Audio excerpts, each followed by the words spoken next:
Please welcome director Vadim Perelman.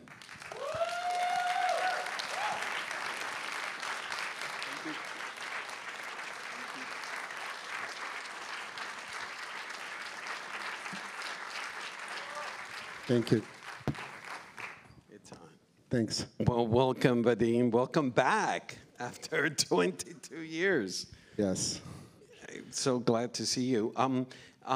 When I introduced the film, I mentioned to them, without spoiling, that you created a language for the film. But what I didn't mention was that the language was created from actual names of how did that idea of commemorating the people?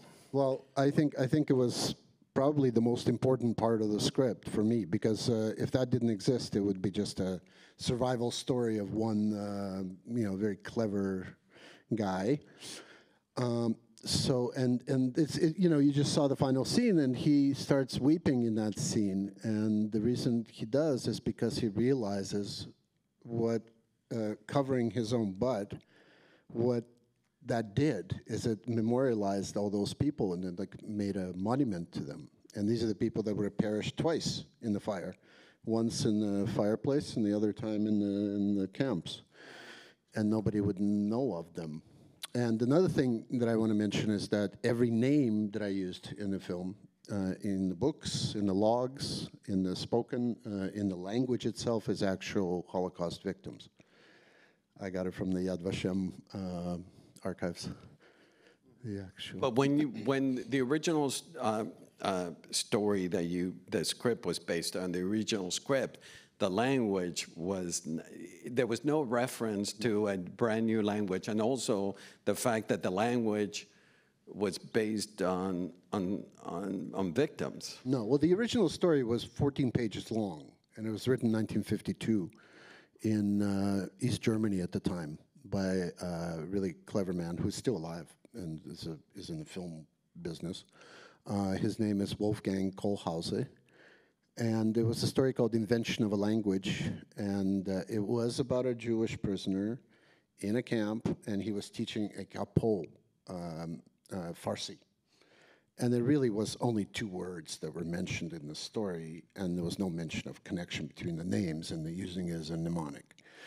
So, it was a sketch, essentially, that not me, but the writer, the screenwriter of this, Ilya Tsofin, he made a beautiful, I think, script and very profound kind of story. You're up there. But the language that we hear, when I introduced the film, I also mentioned that the verbs are conjugated. There's verbs, there's adjectives, etc. I'm glad you mentioned that. I really worked hard at that. It was, we had to have a language. And so I went at that time to a linguist at Moscow State University in Russia. And the guy, he was beyond over the moon, just imagine a linguist getting to make up a language. I mean, to him it was, usually they study languages here. He's like, he's like, oh my God, I can leave a legacy. And so he did, and that was one of my requirements. As I said, it had to sound vaguely Middle Eastern, with the ch and that kind of pronunciation. And I said, and it's quite important to have it be grammatically correct, so that even a person as dumb as Koch doesn't go, hold on, why are you speaking this really childish Farsi? There was one thing that I've been trying to ask you that I noticed. I speak several languages, and I'm infatuated with languages. And I know that the word for Hebrew for God is Odinai, but then the word for love is that there is the only one he used. That's such a great film viewer. You noticed that. That was the first time anybody has ever noticed that. But I did put that in from Hebrew. And Onai. Mm-hmm. That's something that he came up with, or you? No, that's me. Yeah. It's beautiful. Yeah, not with the idea of God. But. The other moment that I was, The other moment that, when I introduced the film, I mentioned that this whole film has to do with communication and language as well as identity. When Gilles asks, the German Koch, who are you? He doesn't say I'm a commander or whatever. Beautiful. He says, first time we hear Klaus Koch. In Klaus Koch, he says, yeah, and it is. I think it's. Well, it brings me to the larger thing of humanizing Nazis, but which was a big question before I started this film. But I think that language allows this mindless, whatever, killer, kind of tangential killer. It doesn't matter what you think of him, but not a nice person anyway. It allows him to be human. Like, it allows him to speak of his mother. It allows him to write poetry, for God's sake. It allows him to say, in that language, he's Klaus Koch instead of Hauptsturmführer Koch. So it's I think it's a symbiotic relationship between those two. It's like the little rhino with a bird on the back, or a little shark with a little pilot fish. It's they each get something out of it. Obviously, Gilles gets a great deal out of it, but I think that guy also. And I actually have can I ask an audience a question? Sure. Like, if you could raise your hands, those who think that Koch might have suspected or knew. Quite a bit.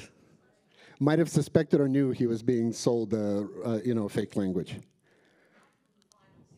No, I shot a scene where.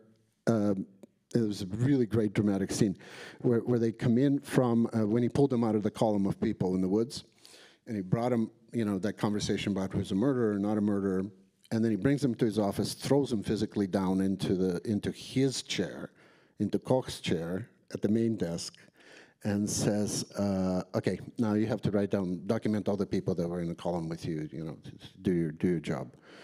And he says, "No." Because he's already in Auschwitz, kind of mentally, and Koch goes, "What do you mean no? You have to do it." He goes, "I don't have to do anything." He goes, I wrote this line, maybe a little over the top, but I said, "You've been eating what I've been cooking for 3.5 years." And he turns around the ledger and he goes, "See that name? See that name? Does that look familiar to you?" And so on. And so. And Koch doesn't want to hear it. Koch interrupts him, slams the book closed right on his hand, and says, and he's just standing all white, doesn't know what to do, what to say, and then the explosions happen, and then that whole ending happens. So I cut that out. It was a choice between that scene or the Tehran airport scene, and I thought Tehran airport was a more fitting ending to it. Yeah, but I still think I'm not sure that he was that dumb. The Koch, that there was something like it was, it's like I don't know. It's like we quite often fool ourselves in life that that. We're blind to things we don't want to see. On a similar vein, regarding Gilles, he's such a con artist. I started even questioning: is his dad a rabbi's son? Exactly. Is that true, or? I've always looked at him as kind of a little Charlie Chaplin figure. I think he might have been a drifter, very well. I think he might have been. He was way too clever and quick. Plus, he didn't know Hebrew at all, except for, I don't know, So, I mean, he would have used Hebrew, right? I don't know. That might have been the first thing to come to his head. So he, I think in the truck at the beginning, it was two drifters together. And the way they react, the way they interact with each other also is they're both like, they know what each other is about. Yeah, so there's no naivete in Gilles whatsoever. You brought up the fact that you do humanize Koch, but I was horrified at the fact that we saw this character that breathed and acted like a human being, but then also to me, made the horrific acts more horrible. Was that your intent? Exactly. Yeah, exactly. Because, you know, I don't know, maybe I missed a few, but in most Holocaust movies, just any works, whether it be books and movies, whatever, Nazis are always portrayed as machines. They are killers. They are ruthless. They absolutely have no soul, no conscience. They're tools of murder, essentially, or suffering of some sort. You know, Raus, Schnell, you know, these barked out commands. That's not the way they were. And actually portraying them that way makes it easy to go, huh, you know, what? They're Nazis. What are you going to do? Yeah, it's a scorpion in the boat, you know. Of course he's going to sting you, you know.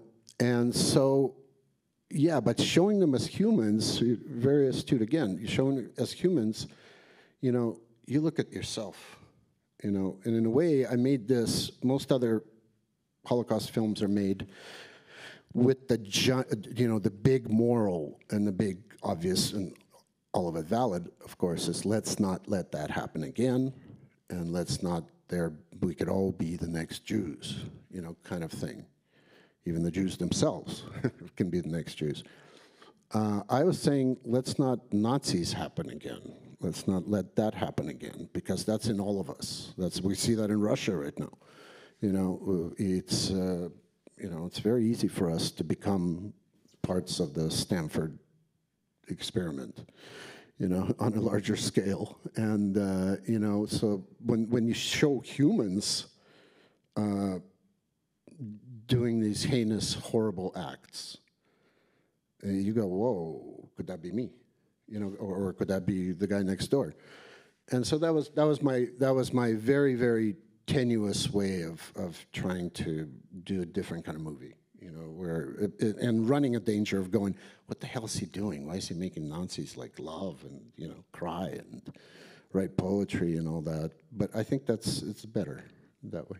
There is obvious connection, personal connection from you and the material, but I love to hear from you directly the connection to the material. Well, I was born in Kiev in Ukraine, and my mother was born in a cattle car in a train, a literal cattle car, and the floor was straw and packed with people. And they were escaping Kiev to Siberia because the Germans were advancing. And right as she was born July 9th, I think July 15th, they took Kiev finally after a long battle. And then at the end of August, beginning of September, Babi Yar happened in Kiev. So every single Jewish person, which is, for those who don't know, was the biggest single massacre in World War II,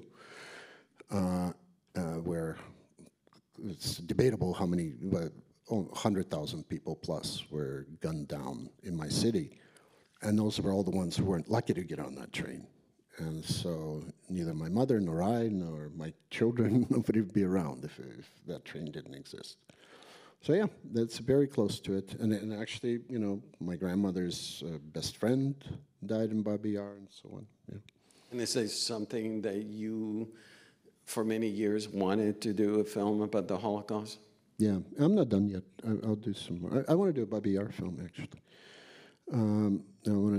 It's you know, first of all, it's fascinating. Second of all, I always try, I will hope to find a different way to show it. So it's not the same old, you know, violin music. And, you know,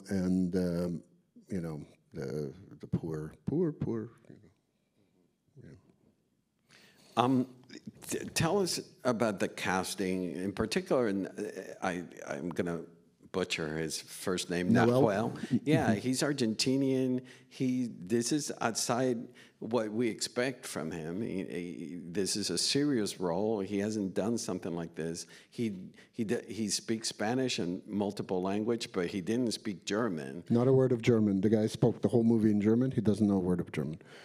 Yeah, and he pulled it off, actually. I asked Germans. Well, it premiered in Berlin, the festival, and people were like, oh my God, he even speaks with a slight And what was it like the Belgian accent. dynamic? He didn't speak German, but then he's actually teaching a German, had to I speak know. a new Well, language. the night before their scenes of those two, they stayed in the same hotel in Belarus, and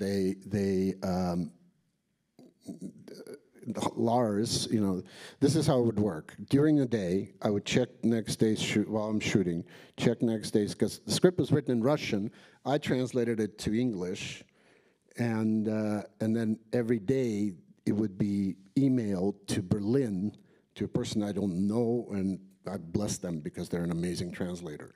They translated it creatively, not just Google Translate, to German.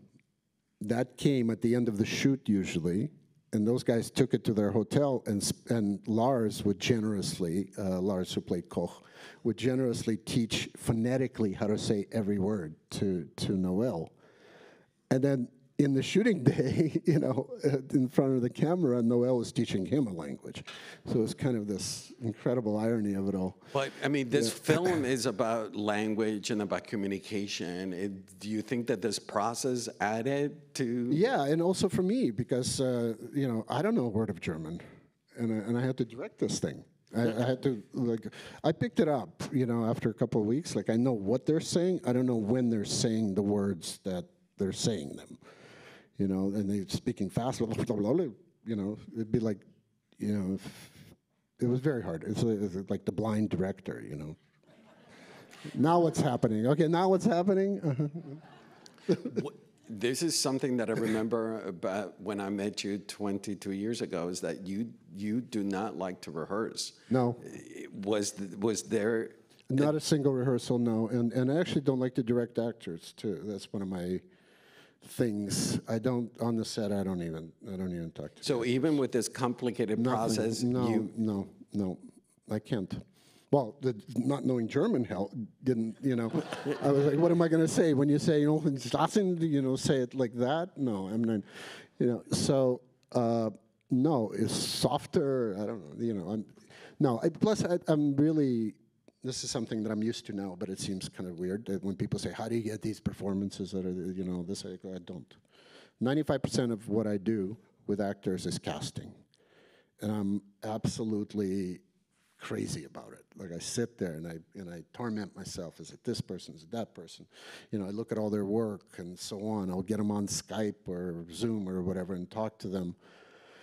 And just to see it, I never go, okay, read me that scene. Or, play this or that, because what does he know about that scene yet?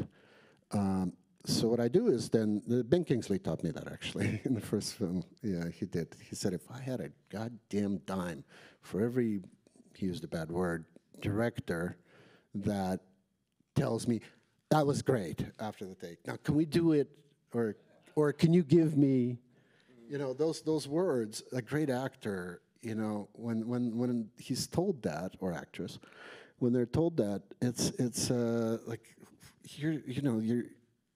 I hand over the character. I hand over this person that I've raised, perhaps was biological father of.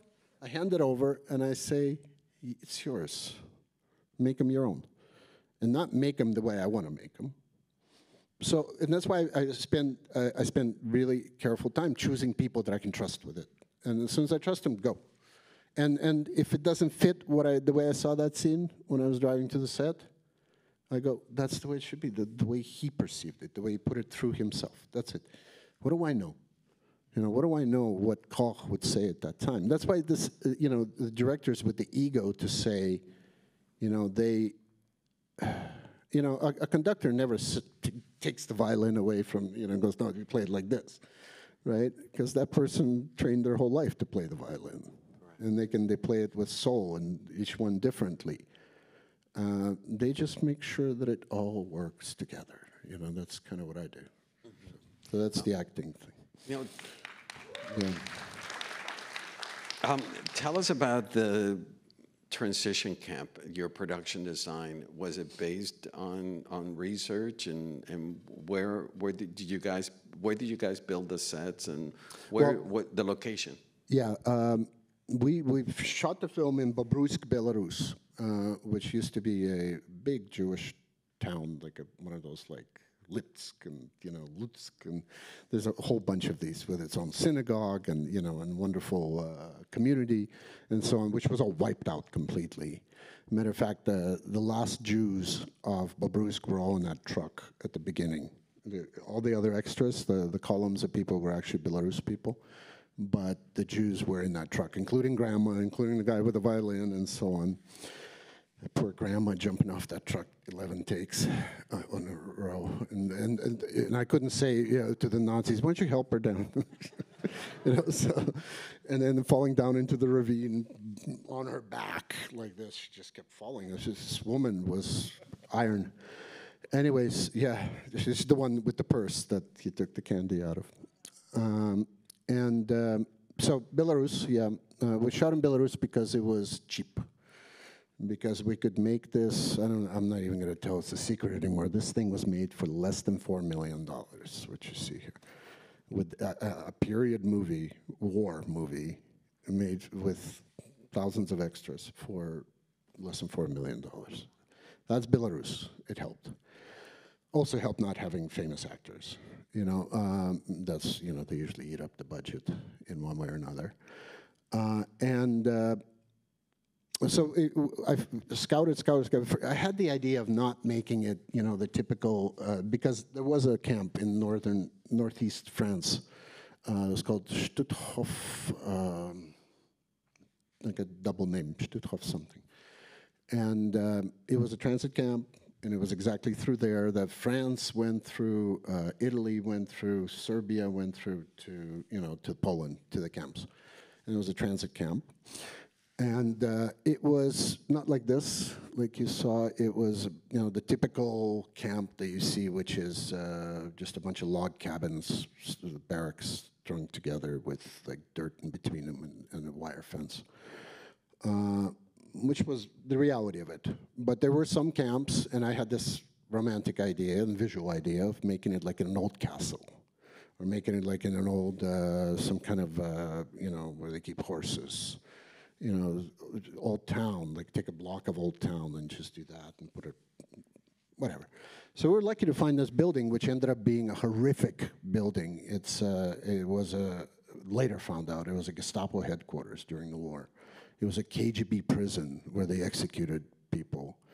It just had the weirdest vibe. And it was a U-shaped building, 3 stories, 3 tall stories, and this weird smokestack, inoperable smokestack in the middle of the quad. And so around the smokestack, I built the, Koch's office, kitchen, and all that in there. Put a little wires, put the towers around, and the actual barrack part I built on the 2nd floor of the building, and put the floor down, because I like the ceilings that were like that. Tell us about working with your DP, who I admire a lot, and I can't pronounce his name. Vladislav. Tell us about how you arrived at the look of the film. There's not much color. You guys also use long takes. Yeah, well, long takes is me. The color, the general palette, we wanted to go completely earthy. Just kind of earth tones. There's really no blue in the film whatsoever, on purpose. Another tiny little thing about art direction, not so much cinematography, is that there's not a single swastika in the movie. If you notice. Isn't that weird to see a whole movie about camps and Nazis with not a single swastika? Because there weren't any. It's the people who say, oh, we're doing a film about Nazis, we should put swastikas everywhere. Everywhere on their arms, here, there. No, it was a secret. The whole final solution was a secret project for the Nazis, even from their own, from Wehrmacht and all that. All those people were cleared. All the SS people working the camps were kind of like the special killers, and And so, yeah, so, and earthiness of it just kind of, I don't know, just, I liked it. I like the idea of it now, but definitely, how colorful can it be, you know? And also how, you know, yeah, just felt right. The tone of the film, there is quite a lot of humor in it. You know, tell us about arriving at that balance. Yeah, I had a scare of my life because the first time I saw it with a big audience was the premiere in the world premiere in Berlin at the Palace, where it's like 5 times as wide as this and 3 tiers of it. Gigantic place, and I sat there through the whole film. We were sitting in the special seats, and they were laughing and laughing a lot. I mean, and I was like, oh my God, these Germans are just sadists. You know, why are they laughing at this? I mean, for example, how do you say mother in Farsi? You know, pause. Come on, I'll tell you how we shot. It's the first word that a child learns, right? Anta.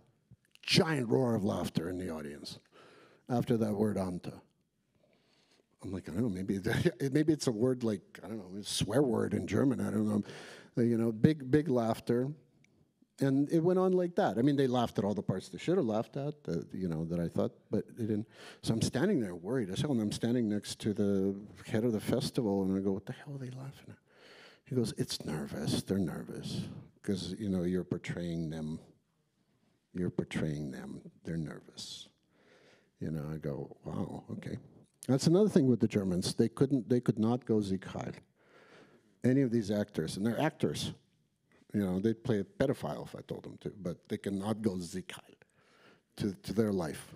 They're so indoctrinated. They're so inured with that is bad. And that's taboo.